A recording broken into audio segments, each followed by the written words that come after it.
Salut les écriveurs. Petite question aujourd'hui, est-ce que votre inspiration, elle suffit pour écrire un roman? En fait, en France, on a un peu cette grande idée que les très bons écrivains, les grands écrivains, des écrivains qui ont une grande inspiration, qui ont une espèce de super pouvoir, qui ont un talent inné qui fait qu'ils trouvent les bonnes idées, qu'ils arrivent toujours à aller jusqu'au bout de leur écriture parce qu'ils ont des tas d'idées qui leur viennent et qu'ils ont une espèce de muse qui est vraiment très puissante. Et puis que de l'autre côté, on aurait tous les gens, on va dire, normaux, qui eux n'ont pas cette espèce de super pouvoir et que du coup, pour être écrivain, il faut être talentueux, sinon on n'est pas écrivain. Et puis de l'autre côté, vous avez aux États-Unis tout un courant littéraire qui s'est développé et qui vous dit exactement l'inverse, qui vous dit en fait, écrire des histoires, ça s'apprend, c'est à partir de structures qu'on a réussi à décoder et il y a beaucoup d'auteurs qui veulent former les écrivains et qui ont écrit des bouquins justement de formation sur l'écriture qui vous disent voilà, il y a une structure qu'il faut suivre dans toutes les histoires, par exemple le voyage du héros, des choses comme ça où ils vont vous dire c'est une structure en 3 actes, en 4 actes, il faut suivre telle ou telle étape et normalement si vous le suivez, vous avez une histoire qui est réussie. Et en fait, je pense que ces deux points de vue, ils ont chacun des bons côtés, des mauvais côtés, mais pour moi, ils ont un peu tort. Je vais vous dire pourquoi. Chez les Français, on se retrouve avec des écrivains qui s'appuient que sur leur inspiration, qui font vraiment zéro effort en structure, qui vont vous dire non, au contraire, il faut vraiment que l'écriture, ça vienne, que ça soit quelque chose de très original, que ça soit quelque chose de très particulier. Et du coup, on se retrouve face à des tas d'œuvres qui sont très originales parfois, mais qui n'ont pas forcément beaucoup de succès populaire.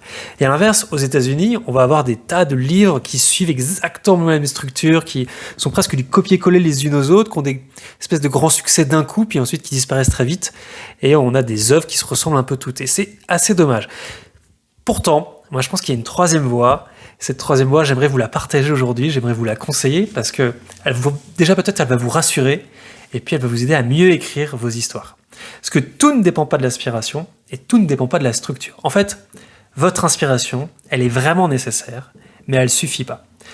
Votre inspiration, le secret, ça va être de la laisser libre, d'avoir cette période où vous laissez votre inspiration avoir libre cours, vous la laissez exploser, mais vous écrivez pas juste après, vous écrivez pas juste à partir de ça. En fait, ce que vous allez faire, c'est que vous allez laisser votre imagination, votre inspiration vous guider, mais pour créer du matériel dramatique, pour créer tous les éléments de votre histoire, qu'ensuite vous allez structurer.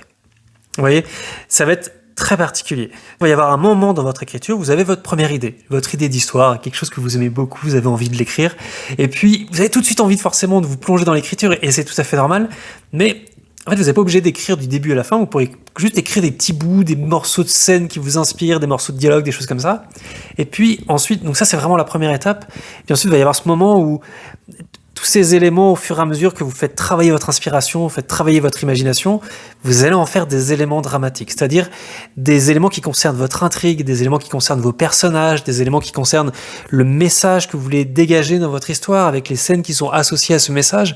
Vous allez avoir tous ces morceaux, comme des briques Lego, mais pour votre histoire.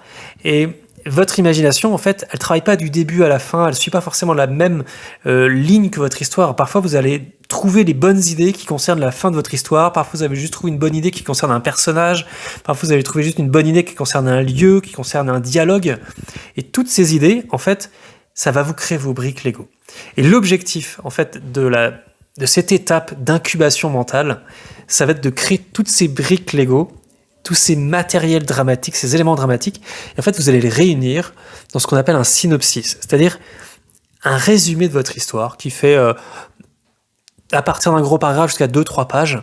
Et l'objectif, c'est que vous ayez comme une espèce de carte complète de votre histoire. Vous avez du début à la fin tout ce qui se passe, avec l'intrigue, les éléments, les personnages, le message, mais tout ça réuni sous forme d'une histoire, sous forme d'un résumé de votre histoire. Donc vous voyez, ce synopsis-là, une fois que vous l'avez fait, c'est-à-dire qu'une fois que vous avez rassemblé tous vos éléments dramatiques qui vous est sortis de votre inspiration, vous rassemblez dans votre synopsis, et c'est un autre travail déjà de mettre en forme les choses, et ensuite vous allez tout de suite voir comment vous pouvez structurer, restructurer, donner un peu plus de forme à votre histoire, donner un peu plus de cohérence, rendre les choses un peu plus plaisantes pour votre lecteur. Il va y avoir ce travail de structuration qui va arriver après. Vous voyez, finalement tous ces conseils que les Américains vous donnent sur les structures, elles sont pertinentes, mais pas dès le début. elles sont pertinentes une fois que vous avez du matériel à structurer. Quand vous avez rien encore à structurer, c'est hyper dommage de prendre une structure copier-coller et de vous appuyer dessus pour faire une histoire. Ça va vous enlever de l'authenticité, ça va vous enlever finalement même du plaisir à imaginer les choses. Donc, vraiment, moi c'est la méthode que je vous conseille. Prenez du temps pour laisser votre imagination vous laisser développer plein de matériel dramatique, faites-en un synopsis, et ensuite prenez du temps pour le structurer. À partir de ça, vous pourrez écrire une histoire qui sera extrêmement bien structurée et en même temps qui sera vraiment originale, qui sera vraiment la vôtre, qui sera vraiment authentique, avec des idées qui viennent de vous et pas d'un copier-coller d'une autre histoire. Alors, c'est un peu ça le conseil que je voulais vous partager aujourd'hui, c'est à quel moment et comment utiliser votre inspiration. Alors maintenant, si vous voulez en savoir plus sur cette méthode, ce que moi j'appelle la méthode du synopsis, qui permet de trouver vos idées, de trouver vos matériels dramatiques, à partir de ça, structurer votre histoire pour pouvoir l'écrire, eh bien, je vous conseille de cliquer sur le lien en bas de la description de cette vidéo.